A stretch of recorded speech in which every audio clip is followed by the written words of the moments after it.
Good morning, everybody. You're tuned to Computers 2K now on the Nissan Communications Network. I'm Amnon, your host for the next hour or so today, along with Steve. Hello, everybody. Hello. And Jorvik is here. Hello. And no, they're not under attack. Our number is 919-518-9773. Computers 2K Voice on Skype. And this morning's show is being brought to you by Wirecast, Telestream's Wirecast software, and sponsored by Tom Sinclair of Live Streaming Gear. I said an hour or so because I'm going to have to cut it short. I've got people working on my second generator outside, and I need to be with them. So they started 8, and there are some problems, unseen problems, so it's not going to be fun. But I feel like I should be out there helping, since they're helping me. So, if it's got to be done, it's got to be done. Yep. It's always nice to know that you have a standby generator. The main one is working, knock on wood. But if it goes bad, you got to have another one that will take its place.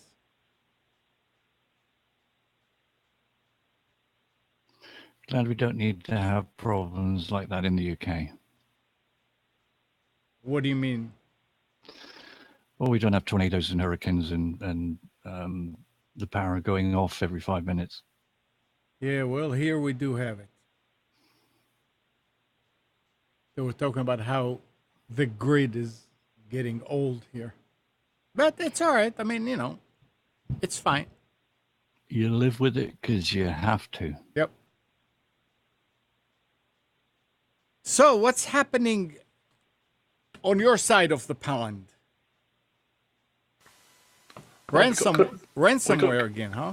We got good weather at Yeah. the moment after a long period of rain, which is good.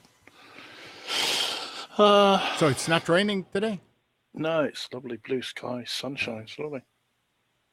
Very nice. Very, very nice. And we got the normal political problems continuing, but they'll continue for a good couple of years yet.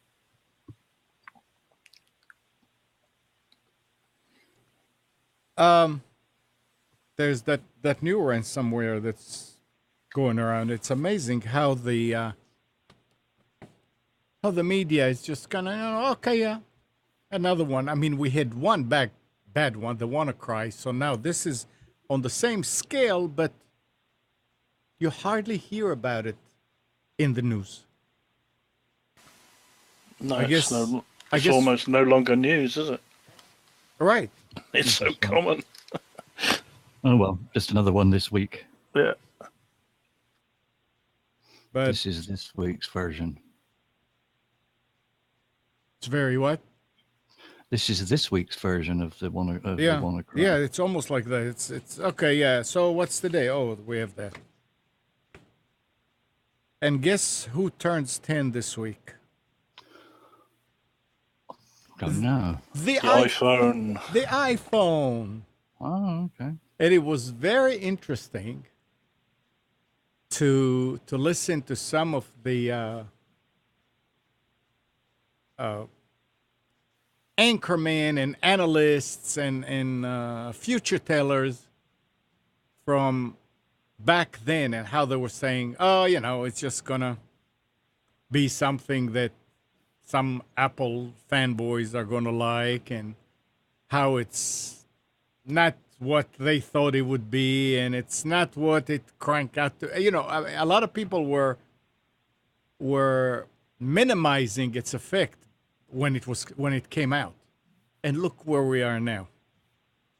It's something that a lot of people are using, and it's sort of like a standard for a lot of people. I never had one. Did you guys have an iPhone at any time? Yeah, I've got one now. I didn't. I was Android before, but I've got an And iPhone 5S now. Very pleased with it. oh, I'm iPhone as well. So I always said that I'd never go down the Apple route because I didn't want to be tied into their walled garden. But in comparison to the Android phones that I've had, yeah, it's wonderful. very nice, very nice. I never. My daughter does have one, but I was never. It never turned me on. Well, it's as a lot of people say, it just works. Well, let me tell you something. Apple stuff just works. Uh, I found out again this week. My wife's coming saying, I can't get on the internet on the iPad. Hmm. Had to reboot it. No. So, I mean, it's. I think a lot of people that are talking about it just works. I think we're making jokes. Well, I It's a think that's a lot of people's experience that I've heard is, it just works and does what you want it to do. I had to reset my, not reset, restart my iPhone today, this week because I couldn't get rid of notifications. They wouldn't sort of swipe over and then clear. right. I thought, well, I'll just turn it off and turn it on again, and it works fine again. It happens. I mean, every now and then I have to take the battery out of my Android. Yeah, nothing's perfect. There's No. glitches in everything, but I think the general consensus for most iPhone users is they pick it up and it works. Yeah. And it's simplistic. You don't have to go on a learning course or whatever to know how to use it. It just, is reasonably intuitive. I don't know. It's probably reasonably intuitive for somebody that is not used to computers. Yeah, The truth yeah. is, I cannot. I mean, I did hold it and try to do things with my daughter's one. I can't figure it out.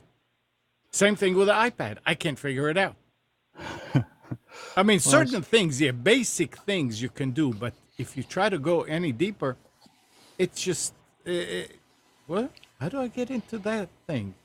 Yeah. well, I had the advantage. You see, I had Mike on the other end of the of the internet to say. I said, "How'd you do such and such? Oh, you do this, and how'd you do such, and how'd you get so and so to work? And you do this, you do that." Yeah. So there is a little bit of a learning curve as well, but most of it was intuitive. The ones I got stuck with, like how do you switch apps and how do you see which apps are running, Mike was there, so thanks, Mike, again. the thing is with smartphones, so much is going on all the time. Even when apparently it's switched off, there's still things churning away in the background. That's what causes them occasionally to get rather chucked up. And you have to restart them. Talking about churning away in the background, I've seen an awful lot of churning away in the background this week with backing up, restoring, cloning. Oh my word! Yeah. I've had how could I possibly pick a word that would describe the week I've had? A week from hell. Horrendous. A week from hell. Horrendous, with a capital. Well, I won't go into too much detail. Basically, I bought a new PC. I've finally got an i7, 16 gig of RAM. It's got a 4 gigabyte graphics card, an Nvidia GTX 960, which won't work. It works fine when you first install Windows. I've upgraded. It was Windows 8.1. I've upgraded to 10. I've done a fresh install of Windows 10. And the graphics card that comes on the motherboard is just a basic Intel HD graphics card that you get on most motherboards. It's got good sound. It's a nice Asus motherboard, lots of SATA ports and things like that, and it basically flies. It was classed as a business PC. I was looking to get an i7 at some point in the future because the other one was slow and clunky and the power supply started going. every time you switched it on, which grates on the nerves a little bit. So, but it was classed as a business PC. And I looked at the price and thought, that can't be right. That must be a typo. There's no way they're selling it for that, because I've looked. And basically for an equivalent machine, it was about £700. So I looked around and thought, well, no one's selling it for this price. I've got it for £390. Yes, that's right, £390. I nearly fell off my chair and I thought, that can't be right. There must be a typo. So I thought, it's too good to be true. I'll have to go for it. So I bought it. And it is an i7 16 gig of RAM, 3.5 gigahertz, lovely motherboard, 4 gigabytes graphics card, and Nvidia, that on its own, I think is a couple of £100. So I got a real bargain, but it's been a complete pain in the butt. I've been wanting to transfer my old system from the other computer to this one. And most people that do that use some kind of byte by byte software copy and backup, then do a restore to dissimilar hardware. My choice was always Acronis True Image, because they have universal restore to dissimilar hardware, which basically ignores the HAL or the HID that's built into Windows, basically, that looks at the hardware and says, oh, you've made some hardware changes. I'm going to blue screen of death because I don't know what to do. It's supposed to overcome that. But unfortunately, it didn't, because Acronis, in their wisdom, has changed the way Universal Restore works, or rather doesn't work. And it doesn't work. The old system on version 2015, I think, was built in to the backup restore function. It's now a separate entity, little program that you've got to run, and it doesn't work. Now, I've gone on their website, on their forums, and there are shed loads of people, loads and loads and loads of people who are having the same problem, which basically says, no Windows OS found on current drives. And they keep replying, oh, you're doing it wrong. You've got to do this, this, this, this, this, and this, and this, and it'll work. Well, I've followed to the letter, in lowercase and capitals, what they say to do, and it doesn't work. So I've been pulling my hair out, what little I have left, and trying to get this to work. And say the graphics card, when you install Windows, it works fine. Windows then wants to do an update to the graphics driver, which stops it working. It basically just got lots of blue spots all over the screen, and Windows freezes and you can't get into Windows. So I thought, maybe it's the Windows driver. I'll go and download the Nvidia driver from Nvidia's site, got the most up-to-date driver, reinstalled Windows from scratch. Thought, right, the first thing I'll do is install the Nvidia driver. Then that way it will stop Windows installing its own generic driver, and it will work. And it didn't work. It just got lots of little blue spots on the screen again. So with that graphics card, I can't get the system to work, but it works on the built-in on the motherboard. So I haven't got around that problem yet, and also haven't got around the problem of trying to clone a drive to another disk so that I've got a working backup that I can just plug in. Because cloning won't work. You go to boot the drive that you've just cloned, and you would imagine it's a byte for byte clone, so it's an exact copy of the disk that is working. No, it refuses to boot. And I've tried 3 different clone software, and it will not clone. It won't boot. And I've spent days, hours on it. So that's my horrendous story for this week, and it's still not solved. But you beat it finally. Well, no, I haven't, because I'm not using the graphics card I want to use, and I can't back up and restore that like I want to do. Yeah, you mean using Acronis, but you... No, because the other one doesn't work either. I tried to clone it and I thought it's not working, so I had to reinstall from scratch and then faff around trying to get it to work, and no matter what I've tried, I did try Ease US, EASE US to do backup, which appeared to do a much better job than Acronis, albeit taking longer. Acronis normally takes about 30 minutes. To do backup takes about 40 to 50 minutes. And it appeared to work. And then when I went to boot the drive with no other drives in the system, so it's only that one drive that could possibly boot, it didn't. So I'm just beating my head against a brick wall trying to figure out what's what. I did manage to get the drive working after lots of messing around by using bootrec and bootsect commands, which I dug out and found on the internet somewhere that I did years and years ago with IDE drives, not with SATAs, but that finally managed to get the drive to boot. What it appears to be happening is, for some reason, the backup and restore process isn't restoring the master boot record properly. So there's no boot identity. So the only way I've been able to get it to work is to manually create the boot identity, which is ludicrous. The backup system is supposed to do that. It says backing up MBR. It says restoring MBR. Well, but it just doesn't work. Supposed to. A lot of things supposed to happen that don't. Yeah. It says it's doing it, but it's not doing it, and I'm just pulling my hair out. But I've got on, and I'm here, and it's working, but it's certainly not working perfectly. So which video card is in there now? I've had to take the Nvidia one out again because if you put it in and you boot from it and it works until you get these blue speckles on the screen, you then try and revert to the built on the motherboard HDMI port. But if the graphics card is still in there, it won't, because it's thinking you want to boot off of that. And there's no way of telling it, no, boot off the motherboard one. No, you can't do that. It continually tries to boot off the graphics card. So in effect, it's saying, I can't find a screen. I can't find a... Now, no cable. If I'm not mistaken, those speckles are bad RAM.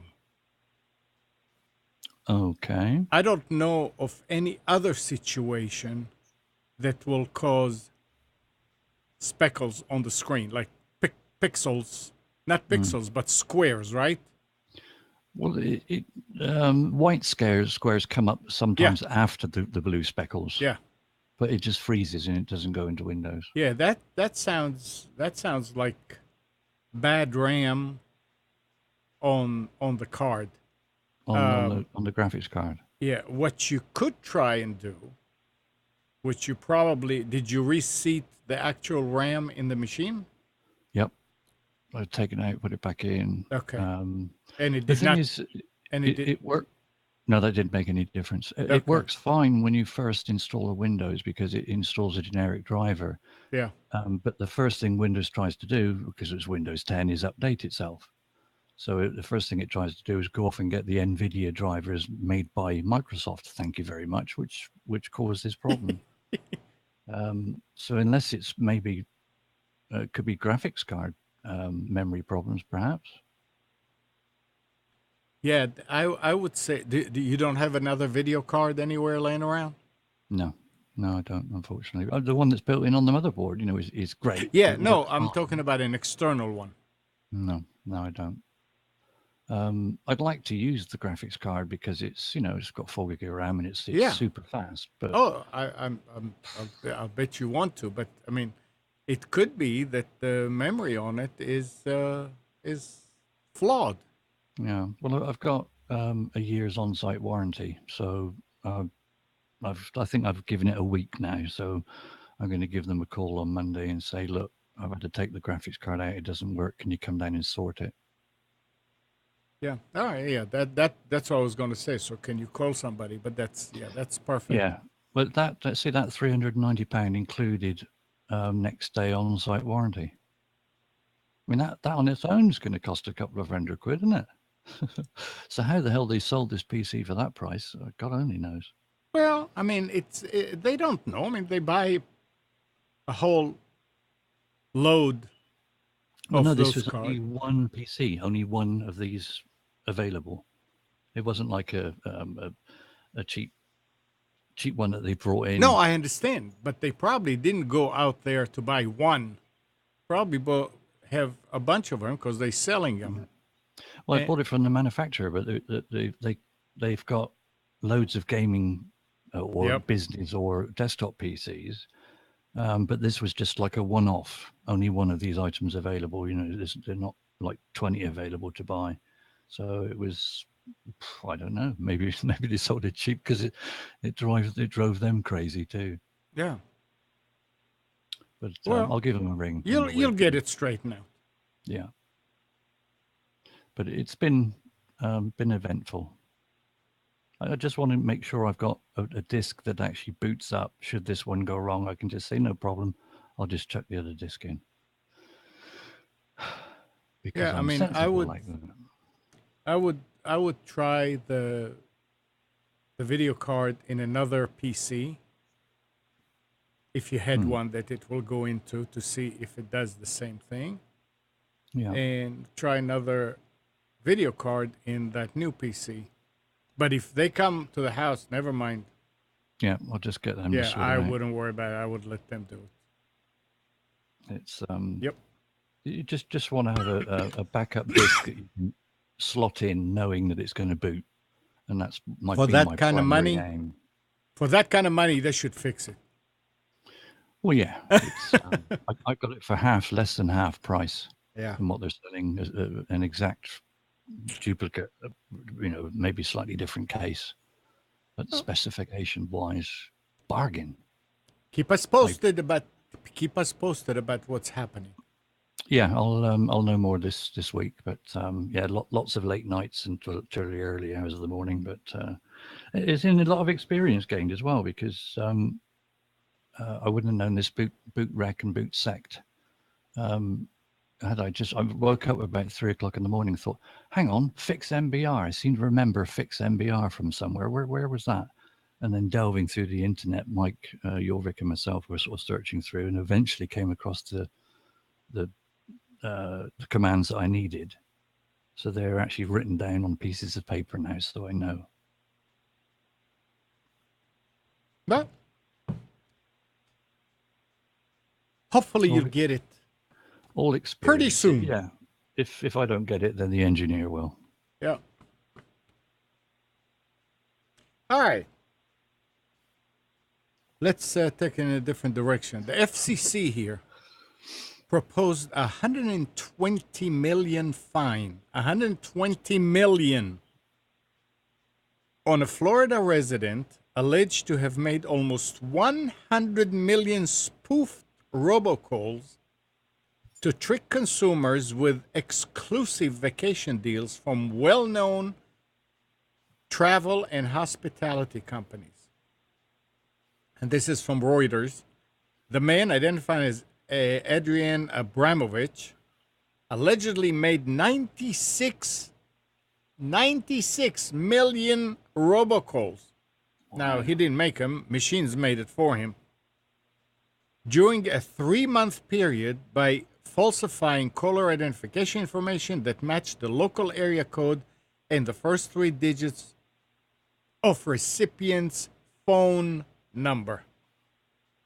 And we see it a lot lately. The robocallers, the telemarketers are using caller ID numbers that you look at it and say, oh yeah, that's local.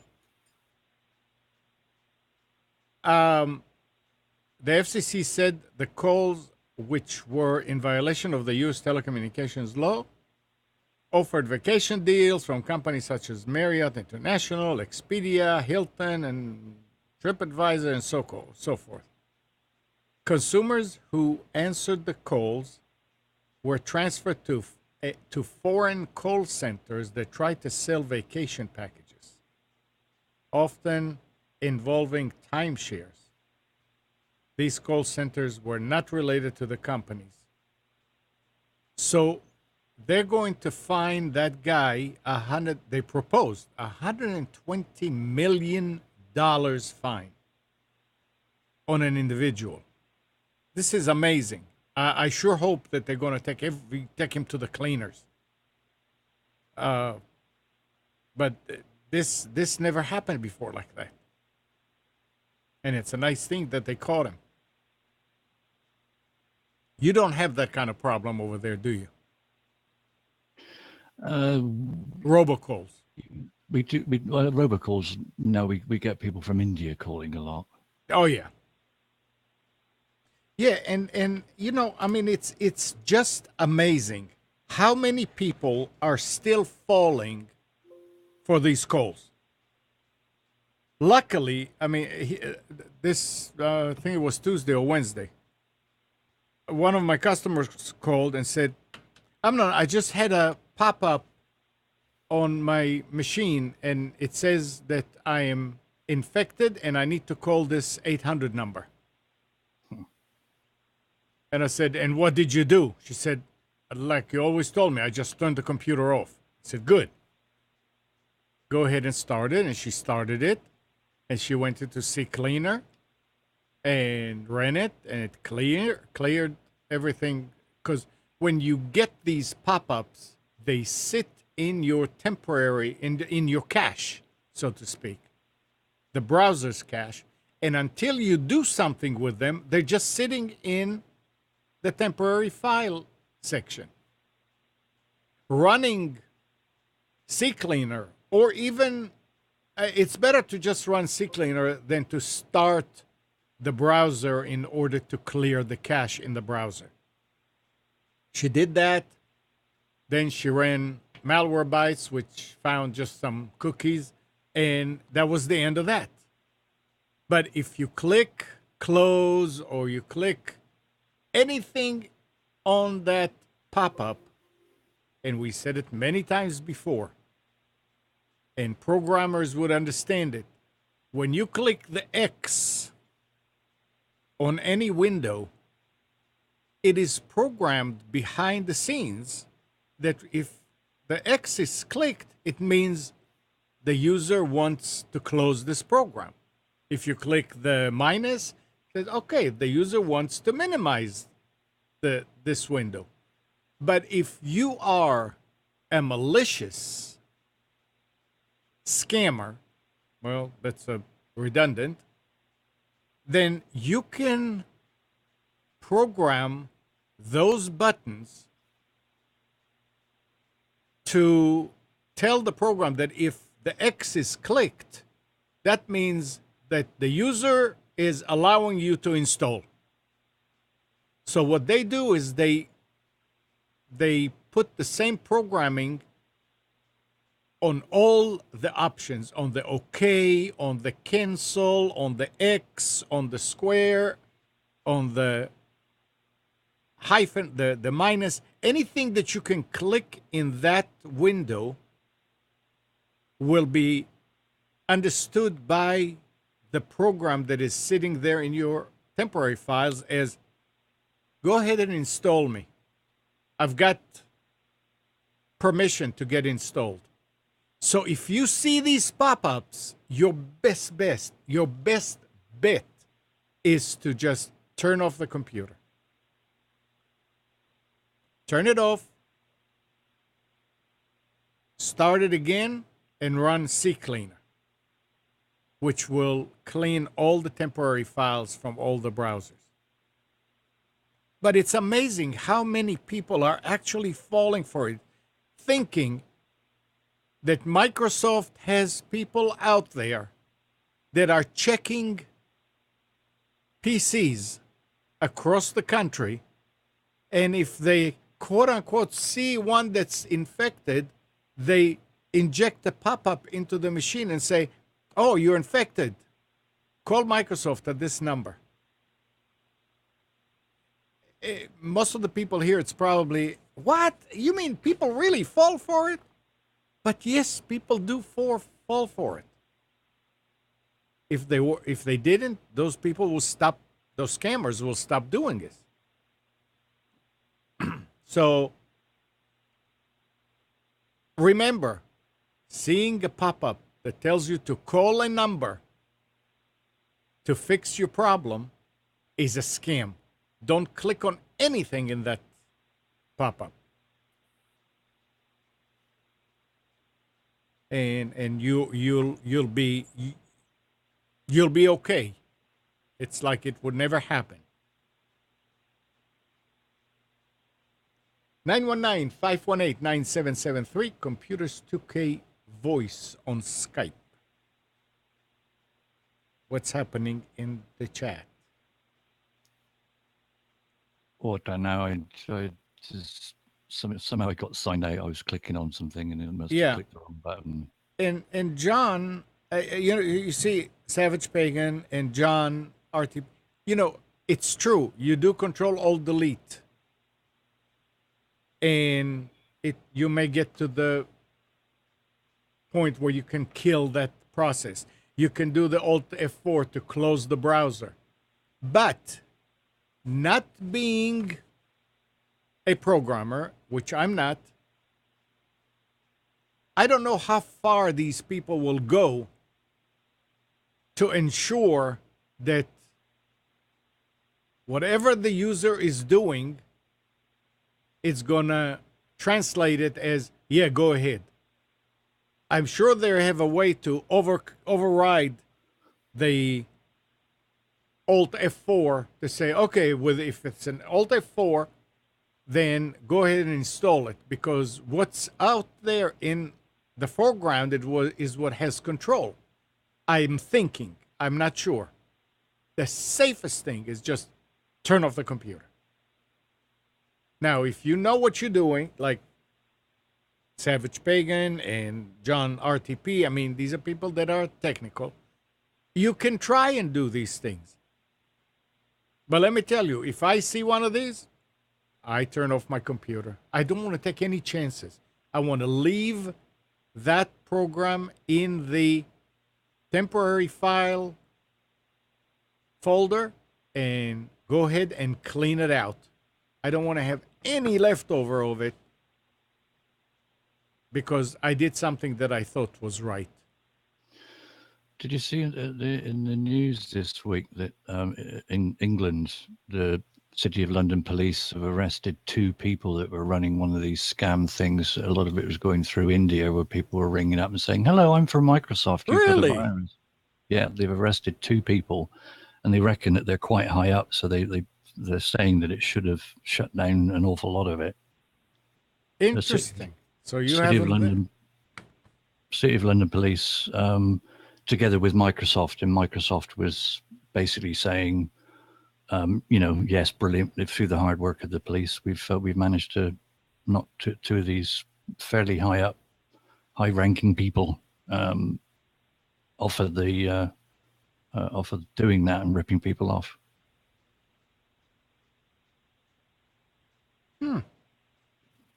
So for a change, go UK police.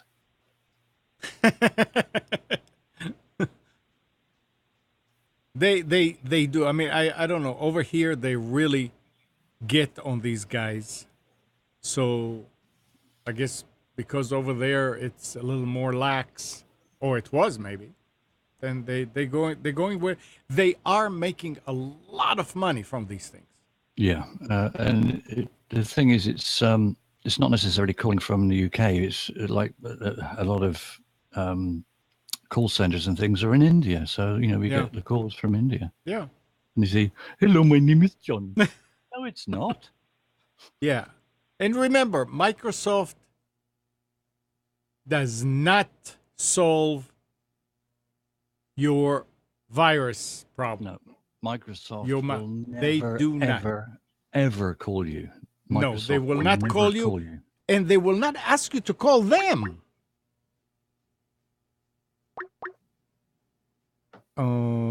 This is Nick again. Is somebody calling in? Okay. No, this Nick is listening this way. All right, so eBay announced a new price match guarantee for over 50,000 items across its site. I don't remember if I mentioned it last week.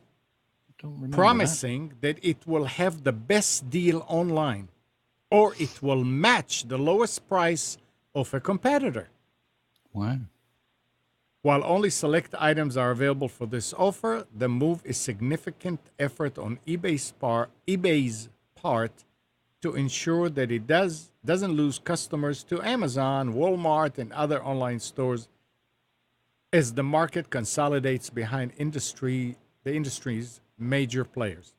Now, I can see how Amazon can do it. I can see how Walmart can do it. But eBay is not an entity that sells. It's the sellers that are selling. So I don't know how they're going to accomplish that. This is like me wanting to sell something and I'm putting it for $10 and it's not the cheapest. And then eBay saying, okay, yeah, we'll, to a buyer, yeah, we'll sell it to you for 5. Yeah, but I'm selling it for 10. What are you talking about here? So it's interesting. I mean, it's still to be seen, and we'll see if it works. Price match guarantee. Well, I mean, a lot of people do still shop on eBay. I think eBay has fallen out of favor a little bit more in the UK than it has perhaps in the US. But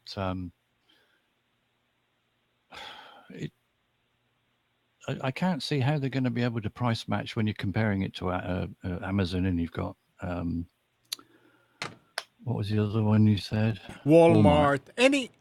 Any certain entity that is selling it. Jet, which is more Walmart. I mean, they are the ones who are selling these things. It's not that sellers are there and they are selling on their own to customers of Walmart. It's Walmart selling it. So they can manipulate prices and say, okay, yeah, this is going to be like this is going to be like that. Because they make the decision. Basically sell it at cost, I suppose. If they're if they're that adamant on getting the business, as long as they get the turnover, then who cares about who suffers? And Nick is right in the chat. He's saying that a lot of people left eBay for Amazon. Yeah, I haven't been to eBay for a long time. I'm a big eBay shopper, and I'm finding many times in the last year or two that the prices on Amazon are actually cheaper. So unless it's something used, which many times you also find on Amazon, it's a lot easier to shop on Amazon, and if you pay less, hey, it used to. You've got the Amazon guarantee as well. They right. Look, like with the iPhone that I bought, I had problems with the actual purchase of other things that were supposed to come with it. And Amazon were the ones that sorted it all out. I tried with the seller, didn't get a suitable outcome, so contacted Amazon and they sorted it out for me. Yeah, well, you're supposed to have the same thing with eBay and PayPal, and they will guarantee it. And although my friend Omar bought an engine car analyzer. I mean, we're not talking about those little $15.99. This was $1,200 for a garage, for a shop from Hong Kong through eBay and PayPal. A couple of months after he got it, the battery went bad. It came with no charger. So we found out which charger, and it was fine for a while. Then it started giving blue screen of death. It's a Windows 7 tablet, like with special software inside. So got in touch with the people over there, and they say, oh, take some pictures of the screen. So I did, and they say, it's the hard drive. So they sent another hard drive.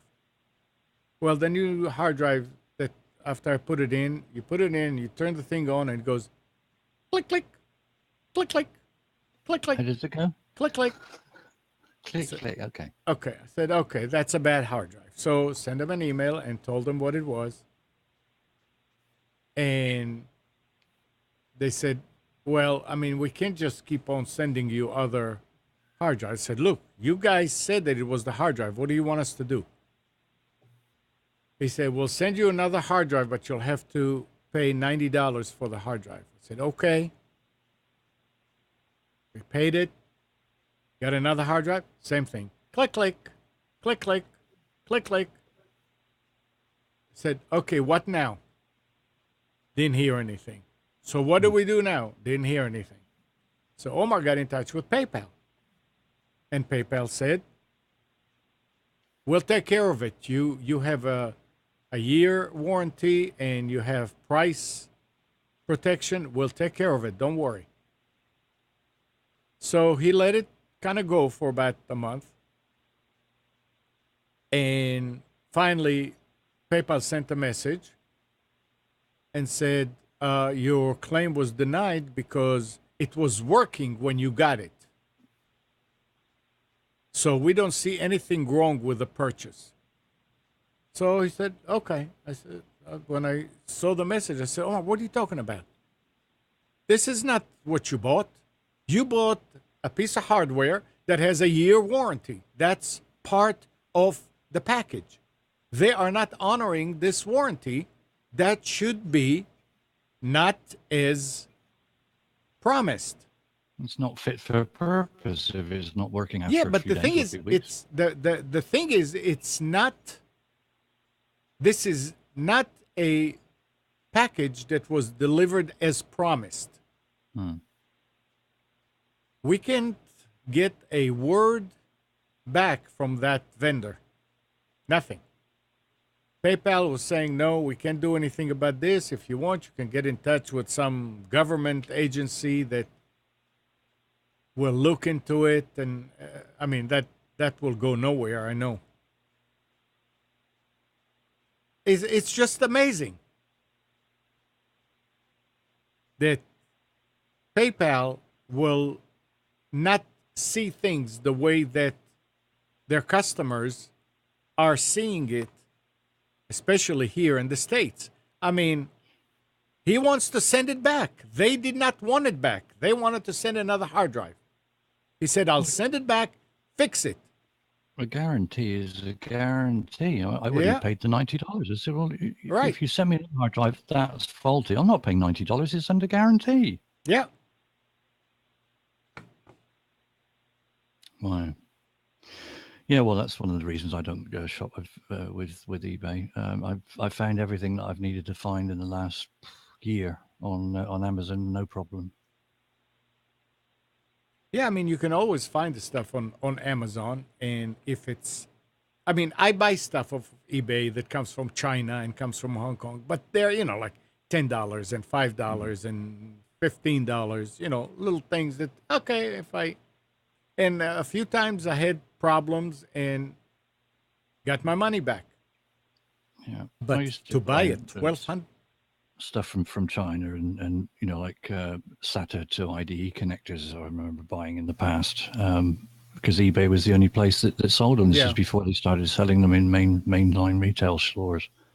They're commonplace now, but back in the day, you could only get them from China. Right.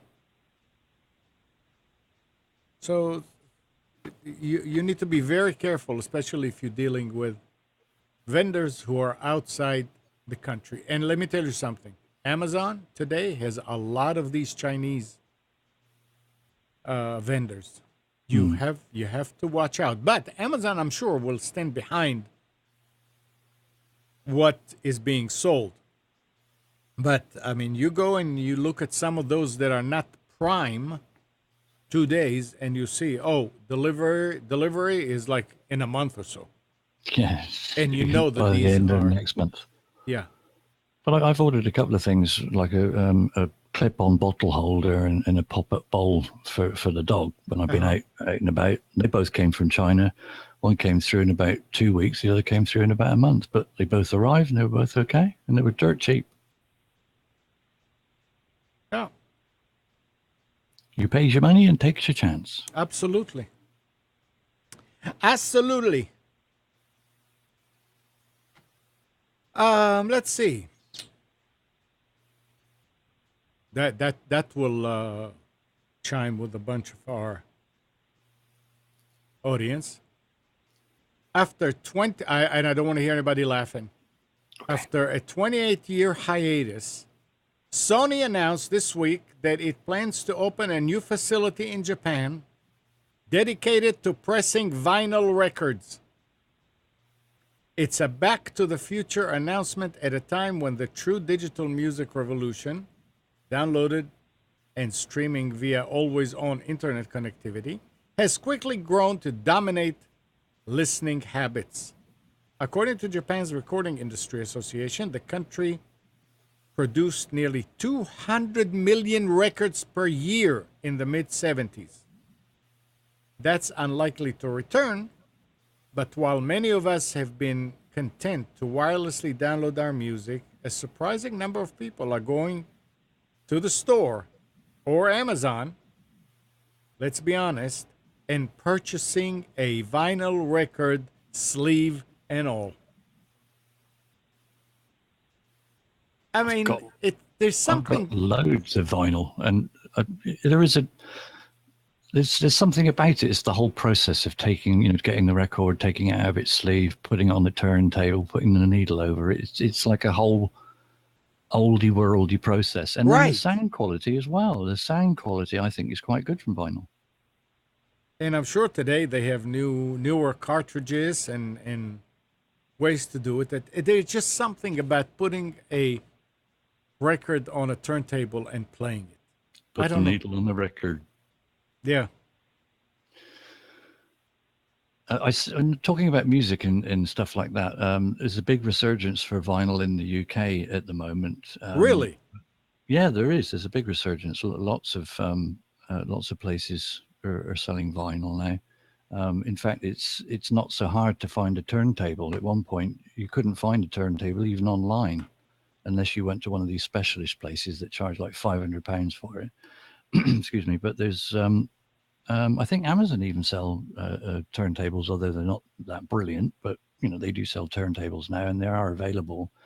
But the point I was going to make was regarding music. I heard this week that they've changed the charts in the UK. That an artist can have no more than 3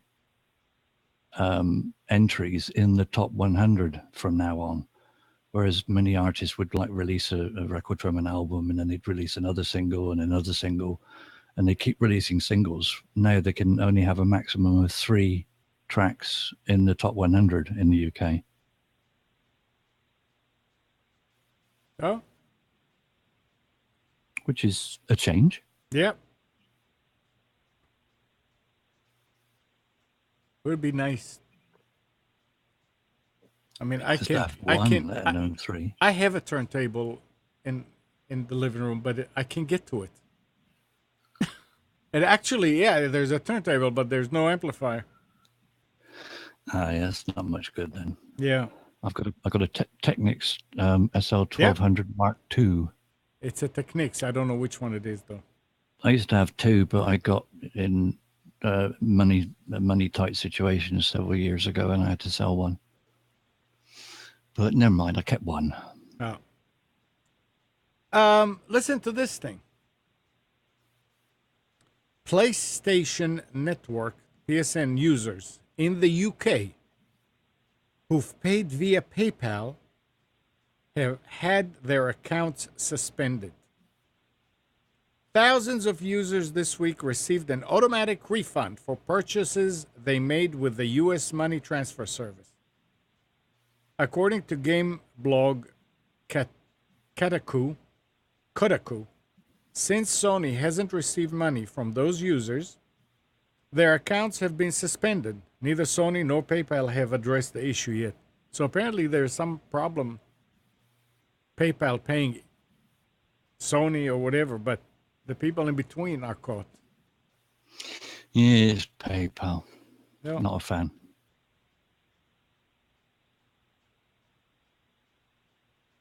I'm gonna have to go outside. I'm told, so I'm gonna cut the show short. Okay, well, hopefully you'll be able to help them and get it sorted out quickly. What else do we need to talk about? Jorvik, Yep. you're too quiet. I went to mute because of the noise coming from the village. Oh, it's okay. I mean, it'll be fun to hear the sirens. I'm not far from the village centre, and like I say, there's all sorts of merriment going on there with this weekend. Just as long as they don't drop any bombs on you. No, that's all over. There's nice. All I'm listening to is sounds of Vera Lynn, George Formby, and Glenn Miller. So a lot of people listening probably won't even know who these people are, but nevertheless. All right, so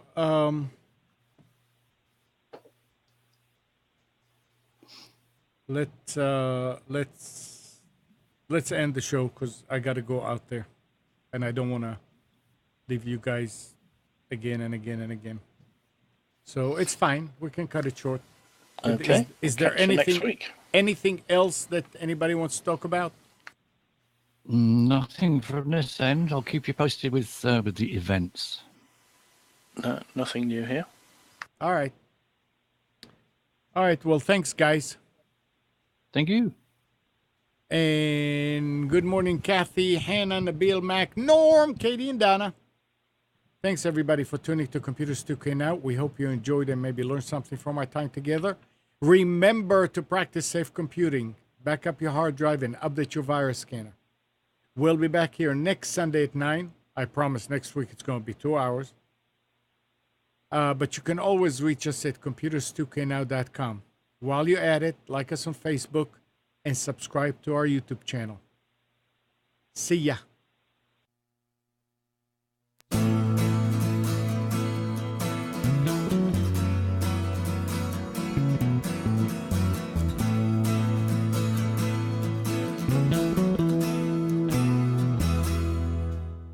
You are tuned to the Nissan Communications Network. If you tuned in too late, you can always watch each program in its entirety or download an MP3 audio file of it in the archives section at nissancommunications.com. Don't forget to subscribe to our YouTube channel, follow us on Twitter, and like us on Facebook. Sponsored by Telestream's Wirecast software, StreamingGear.com, Carolina Apparel, and DeltaForce.net.